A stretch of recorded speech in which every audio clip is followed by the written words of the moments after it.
Startups are an integral part of Singapore's strategy to transform its economy in a post-COVID world. And to that end, 150 million Sing dollars will go towards enhancing the Startup SG Founder Programme to better support entrepreneurs with novel and fresh ideas. Singapore's economic transformation started 5 years ago, with industry transformation maps drawn up for 23 sectors. As COVID-19 accelerates many structural shifts, Deputy Prime Minister Heng Swee Keat says now is the time to build on that head start. Efforts to bolster this transformation momentum over 3 years got an 8.3 billion Sing dollar injection at the Unity budget in February. But workers and companies must also be prepared for a new world order that's not business as usual.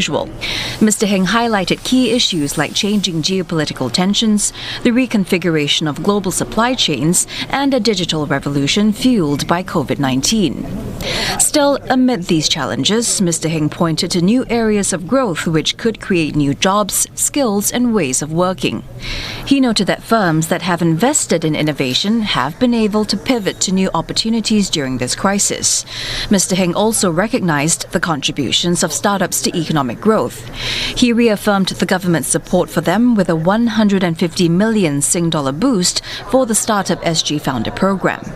Established in 2017, it now has a network of more than 3,300 startups and more than 400 investors. The funds will enhance an existing capital grant given to entrepreneurs with innovative business ideas, and mentorship efforts will continue. Mr. Heng also gave an update about the work of the Emerging Stronger Task Force, which he says is prototyping new ideas through the industry-led Alliances for Action. The idea is to work together with businesses to capture new opportunities and create better jobs to emerge stronger from this crisis. The continued support in our fight against COVID-19 will cost $8 billion. We intend to fund these measures by reallocating monies from other areas, such as development expenditures that were delayed due to COVID-19. There are no plans to draw on past reserves for these measures beyond what was approved earlier. I've briefed the President and the Council of Presidential Advisors on the latest situation and the need for these measures. I thank them for their earlier support and approval for the use of past reserves to respond to the crisis, which has put us on a strong footing to manage the evolving situation.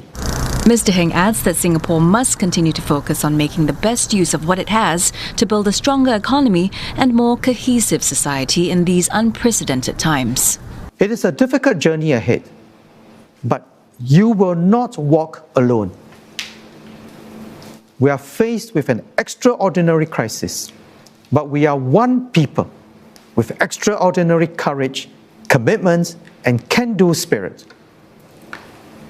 We have the fortitude to improvise, adapt, and overcome the uncertainties.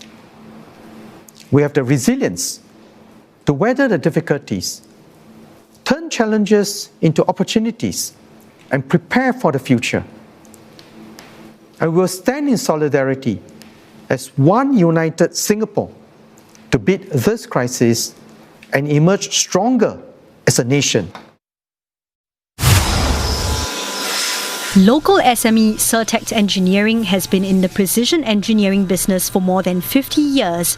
While the company used to manufacture mainly metals, it started looking to diversify its operations when business was badly hit by the US-China trade war.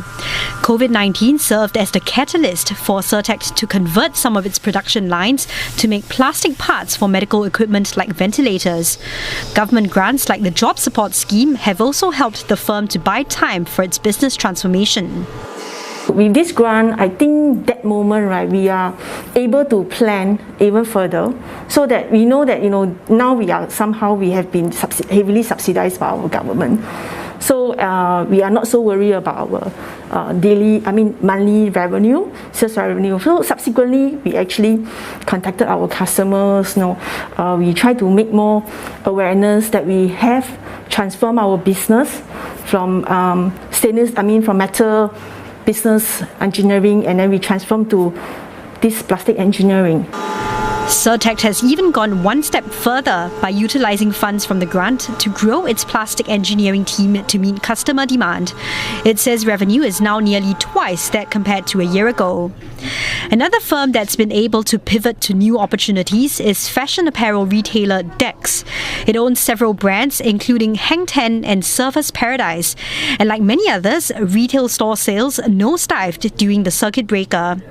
Undeterred, it revamped its e-commerce platform and expanded its digital presence to adapt to changing consumer habits.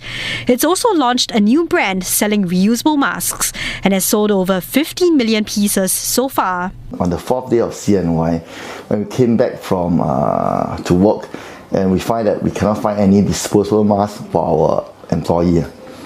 And this promised to design a reusable and washable mask, as we are in this apparel industry for a long time. So we use a lot of other techniques like antibacterial, anti-mosquito, even anti-wrinkle resistant technology.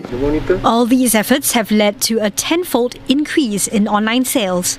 Although the company says this hasn't been enough to cover losses sustained at retail shops, which still make up about 90% of revenue.